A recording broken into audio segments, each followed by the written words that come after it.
നമസ്കാരം മക്കളെ, സൂപ്പർ നോട്ട്സിന്റെ മറ്റൊരു യൂട്യൂബ് സെഷനിലേക്ക് ഏവർക്കും സ്വാഗതം.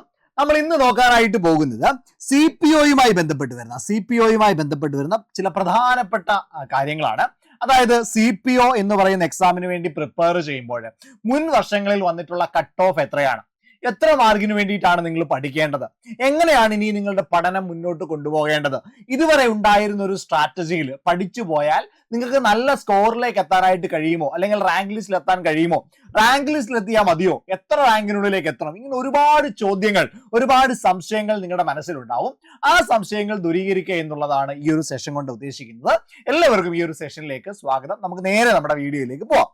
അതായത് സി പി ഒയുടെ ഈ അടുത്ത് വന്നിരിക്കുന്ന, അതായത് നമ്മുടെ തൊട്ടടുത്ത് വന്നിരിക്കുന്ന കട്ട് ഓഫ് നോക്കിയാൽ തൊട്ടടുത്ത് ഒരു മെയിൻ ലിസ്റ്റ് വന്നിട്ടുണ്ട്.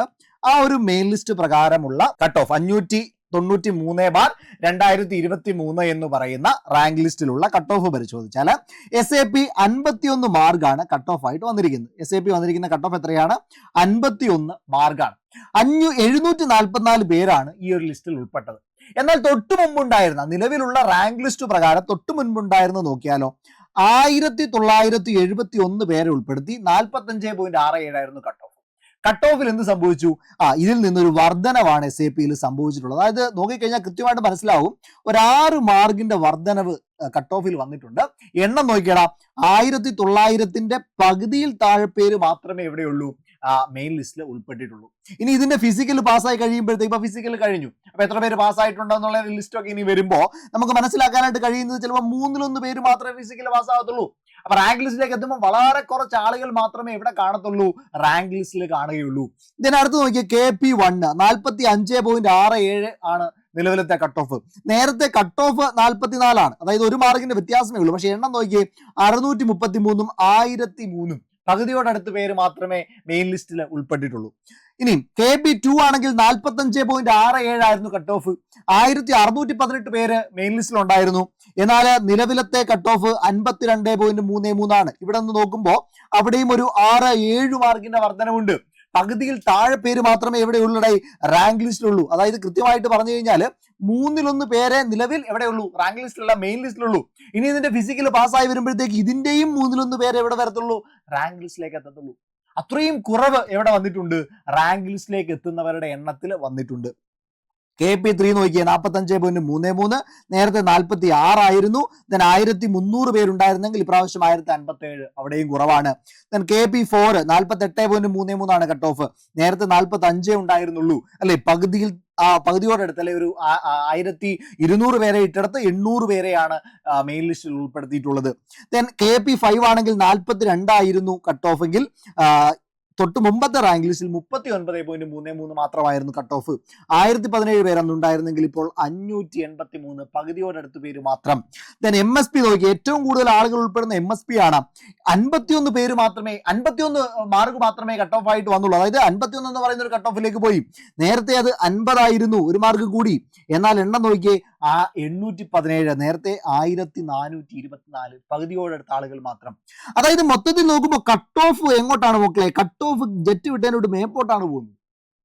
റാങ്ക് ലിസ്റ്റ്, മറ്റേ മെയിൻ ലിസ്റ്റിലുള്ള ആളുകളുടെ എണ്ണമോ അത് നേരെ താപ്പോട്ടുമാണ് പോയിക്കൊണ്ടിരിക്കുന്നത്. അപ്പൊ റാങ്ക് ലിസ്റ്റിൽ എത്ര പേരാണ് ഉൾപ്പെടുക? വളരെ കുറച്ച് ആളുകൾ മാത്രമേ റാങ്ക് ലിസ്റ്റിൽ ഉൾപ്പെടുള്ളൂ. ഒരു ഗുണം എന്താണെന്ന് ചോദിച്ചു കഴിഞ്ഞാൽ, റാങ്ക് ലിസ്റ്റിൽ ഉൾപ്പെട്ടാൽ ജോലി കിട്ടാനുള്ള സാധ്യത ഭയങ്കരമായിട്ട് അങ്ങ് കൂടുകയാണ്. ഒരു പ്രശ്നം എന്താണെന്ന് ചോദിച്ചു കഴിഞ്ഞാൽ, കുറെ അധികം ആളുകൾ റാങ്ക് ലിസ്റ്റിൽ പുറത്തു പോകും. വെറുതെ പ്രതീക്ഷ കൊടുക്കുന്നതിലും നല്ലത് കുറച്ച് ആളുകൾ ഉൾപ്പെടുത്തിയ റാങ്ക് ലിസ്റ്റ് ഉണ്ടാക്കി അവർക്ക് ജോലി കൊടുക്കുന്നത് തന്നെയാണ്. പക്ഷെ നമ്മളുടെ പഠനം എങ്ങനെ മാറണമെന്നുള്ളതാണ് ഇവിടെ വളരെ പ്രധാനപ്പെട്ട കാര്യം. ആളുകളുടെ എണ്ണം കുറയുകയാണ്, കട്ട് ഓഫ് കൂടുകയാണ്. നേരത്തെ രീതിയിൽ പഠിച്ചാൽ നമുക്ക് എന്ത് ചെയ്യാനായിട്ട് കഴിയില്ല, റാങ്ക് ലിസ്റ്റിന്റെ പോലും ഭാഗമാകാൻ കഴിയില്ല. ഓക്കെയാണേ, 0.33 വ്യത്യാസത്തിൽ എത്ര പേര് ബാക്കിലേക്ക് പോകുന്നു, അല്ലെങ്കിൽ റാങ്ക് ലിസ്റ്റിന് പുറത്തേക്ക് പോകുന്നു എന്നുള്ളത് നിങ്ങൾ ശ്രദ്ധിക്കണം. അപ്പൊ നമ്മുടെ പഠനം അത്ര ഗണ്യമായിട്ട്, അത്രമാത്രം മാറേണ്ടതായിട്ടുണ്ട് എന്നുള്ളത് വിളിച്ചു പറയുന്ന ഒരു റാങ്ക് ലിസ്റ്റ്, അല്ലെങ്കിൽ ഒരു മെയിൻ ലിസ്റ്റ് ആണ്, അല്ലെങ്കിൽ അതിന്റെ കട്ട് ഓഫ് ആണ്, ആളുകളുടെ എണ്ണമാണ് ഇവിടെ നിങ്ങൾക്ക് കാണാനായിട്ട് കഴിയുന്നത്. ഓക്കെയാണ്. അപ്പൊ ഇതാണ് നിലവിലത്തെ ഒരു സിറ്റുവേഷൻ. അപ്പൊ നമ്മുടെ പഠനം ഇതേപോലെ തന്നെ മാറേണ്ടതായിട്ടുണ്ട്. നമ്മുടെ സിലബസ് നോക്കുമ്പോൾ അവിടെ 20 മാർക്കിന്റെ സ്പെഷ്യൽ ടോപ്പിക് ഉണ്ട്.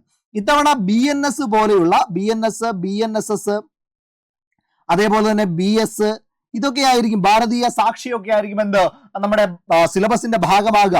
അപ്പൊ ഈ 20 മാർക്ക് വളരെ ക്രൂഷ്യലാണ്. എല്ലാവർക്കും ഒരേപോലെ വരാവുന്ന, കാരണം എന്താണ്, പുതിയതായിട്ട് പഠിച്ചു തുടങ്ങുന്ന ആളുകളായിക്കോട്ടെ, നിലവിൽ പഠിച്ചുകൊണ്ടിരിക്കുന്നവരായിക്കോട്ടെ, അവരുടെ മുൻപിലേക്ക് പുതിയ ഒരു സിസ്റ്റം വരികയാണ്. അപ്പൊ നിങ്ങൾ എന്ത് ചെയ്യണം, അത്ര കാര്യമായിട്ട് പഠിച്ച്, അത്രയും ചലഞ്ചിങ് ആയിട്ട് പഠിച്ച് റാങ്ക് ലിസ്റ്റിന്റെ ആദ്യ റാങ്കിലേക്ക് എത്താനായിട്ട് ഒരു ശ്രമം നടത്തണം. ചരിത്രത്തിൽ നിന്ന് 5 മാർക്ക് വരും, ഭൂമിശാസ്ത്രം 5 മാർക്കാണ്, ധനതത്വശാസ്ത്രം 5 മാർക്കാണ്, ഇന്ത്യൻ ഭരണഘടനയിൽ നിന്ന് 8 മാർക്ക് വരും, കേരളവും ഭരണ സംവിധാനവും 3 മാർക്ക്, ജീവശാസ്ത്രം പൊതുജനാരോഗ്യം 4 മാർക്ക്, ഭൗതിക ശാസ്ത്രം 3 മാർക്ക്, രസതന്ത്രം 3 മാർക്ക്, കായികം 4 മാർക്ക്, ആനുകാലികം 10 മാർക്ക്. ഓക്കെ, പിന്നീട് ഒരു 30 മാർക്ക് വരുന്ന എവിടുന്നാണ്, ഇംഗ്ലീഷ്, മാത്സ്, മലയാളമാണ്. 20 മാർക്ക് സ്പെഷ്യൽ ടോപ്പിക്. അപ്പൊ അതാ ഇത്രയും റീജിയൻ, ഈ 30 മാർക്കിന്റെ റീജിയൻ ഡെയിലി നിങ്ങൾ പ്രാക്ടീസ് ചെയ്യണം. 20 മാർക്കിന് വേണ്ടി നിങ്ങൾ അത്രയും അക്ഷീണമായി പരിശ്രമിക്കണം.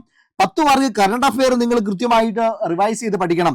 ബാക്കിയുള്ള 40 മാർക്ക്, ആ 40 മാർക്കിന് വേണ്ടിയിട്ട് എന്താണ്, ഡെയിലി നിങ്ങൾ ഓരോ പ്ലാൻ സെറ്റ് ചെയ്ത് ആ 40 മാർക്ക് നിങ്ങളുടെ വശത്താക്കണം.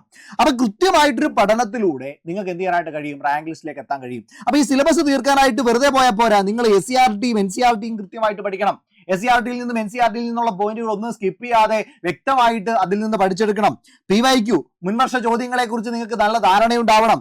UPSC ലെവലുള്ള ചോദ്യങ്ങൾ കൂടി നിങ്ങൾ ഈ പഠനത്തിന്റെ ഭാഗമാക്കണം. ചില ചോദ്യങ്ങൾ ഇപ്പോൾ +2 ലെവൽ ആയിക്കോട്ടെ, ഡിഗ്രി ലെവൽ ആയിക്കോട്ടെ, UPSC ലെവലിലുള്ള ചോദ്യ മാതൃകകൾ, ആ ചോദ്യങ്ങൾ റിപ്പീറ്റ് ചെയ്യുന്നൊന്നല്ല, ചോദ്യ മാതൃകകളോടെ വരുന്നുണ്ട്, നമ്മുടെ PSC പരീക്ഷകളുടെ ഭാഗമാകുന്നുണ്ട്. അപ്പൊ സ്വാഭാവികമായിട്ട് നിങ്ങൾ അത്തരത്തിൽ നിങ്ങൾ പഠനത്തെ മാറ്റണം. BNSS പോലെ BSA പോലെയുള്ള പുതിയ മാറ്റങ്ങൾ നിങ്ങളുടെ പഠനത്തിന്റെ ഭാഗമാകണം. കൃത്യമായിട്ടുള്ളൊരു മെന്റർഷിപ്പ് നിങ്ങൾക്ക് വേണം. നിങ്ങൾ താഴെ വീണു പോയാൽ, നിങ്ങളെ കൈപിടിച്ചുയർത്തുന്ന, നിങ്ങൾക്ക് ഒരു ഡൗട്ട് വന്നാൽ അത് ക്ലിയർ ചെയ്യാൻ കഴിയുന്ന, നിങ്ങൾ എവിടെങ്കിലും വെച്ചിട്ട് സ്റ്റോപ്പ് ആവുകയാണെങ്കിൽ തിരിച്ച് നിങ്ങളെ പഠനത്തിന്റെ വഴിയിലേക്ക് എത്തിക്കുന്ന ഒരു മെന്റർഷിപ്പ്, കൃത്യമായിട്ടുള്ളൊരു മെന്റർഷിപ്പ് നിങ്ങൾക്ക് കിട്ടണം. ഓക്കെ, അപ്പൊ അതിനുതകുന്ന ഒരു സിസ്റ്റം നിങ്ങൾക്ക് വേണം. അതേപോലെ തന്നെ കൃത്യമായിട്ടുള്ള റിവിഷൻ വേണം. എടാ മക്കളെ, നമ്മുടെ പഠനത്തിന്റെ ഒരു പ്രത്യേകത, നമ്മൾ പഠിക്കുക എന്നുള്ളത് എല്ലാവരും ചെയ്യുന്ന കാര്യമാണ്, അല്ലെ? എല്ലാവരും പഠിക്കും. പക്ഷെ പഠനം കൊണ്ട് മാത്രം നമുക്ക് എന്ത് ചെയ്യാൻ കഴിയില്ല, ഒരു റാങ്ക് ലിസ്റ്റിന്റെയോ ഒരു ജോലിയുടെയോ ഭാഗമാകാൻ കഴിയില്ല. പിന്നെന്താ വേണ്ടേ? പഠിക്കുന്ന കാര്യങ്ങൾ കൃത്യമായിട്ട് റിവൈസ് ചെയ്യാനായിട്ട് പറ്റണം, കൃത്യമായിട്ട് റിവിഷൻ നടത്തണം. പഠിച്ചത് കൊണ്ട് മാത്രം ഒരു ഗുണവുമില്ല, കൃത്യമായിട്ട് റിവിഷൻ ചെയ്യണം. ഇനി റിവിഷൻ ചെയ്താൽ മാത്രം മതിയോ? പോരാ, കൃത്യമായിട്ട് പ്രാക്ടീസ് ചെയ്യണം. പ്രാക്ടീസ് മേക്സ് മാൻ പെർഫെക്റ്റ് എന്നാ പറയുന്നേ. അപ്പൊ പഠിക്കണം, പഠിച്ചത് റിവൈസ് ചെയ്യണം, കൃത്യമായിട്ട് പ്രാക്ടീസ് ചെയ്യണം. അപ്പോഴാണ് എന്തിലേക്ക് എത്താനായിട്ട് കഴിയുക, നമ്മുടെ സ്വപ്ന ജോലിയിലേക്ക് എത്താൻ കഴിയുക. അല്ലെങ്കിൽ എപ്പോഴും ജോലി എന്ന ആ ഒരു സ്വപ്നമായി തന്നെ നിലനിന്നു പോകും. ഓക്കെ, അപ്പൊ പഠിക്കണം. ഓക്കെ, കൃത്യമായിട്ട് റിവൈസ് ചെയ്യണം. പോരാ, കൃത്യമായിട്ട് പ്രാക്ടീസ് ചെയ്യണം. അതിനു വേണ്ടിയിട്ട് സൂപ്പർ നോട്ട്സിന്റെ ഒരു അടിപൊളി ബാച്ച് നിലവിൽ ഉണ്ട്. അതായത് കോഡ് യൂണിഫോം ബാച്ച് 2025 എന്ന പേരിൽ സൂപ്പർ നോട്ട്സിന്റെ ഒരു അടിപൊളി ബാച്ച് നിലവിൽ റണ്ണിംഗ് ആണ്.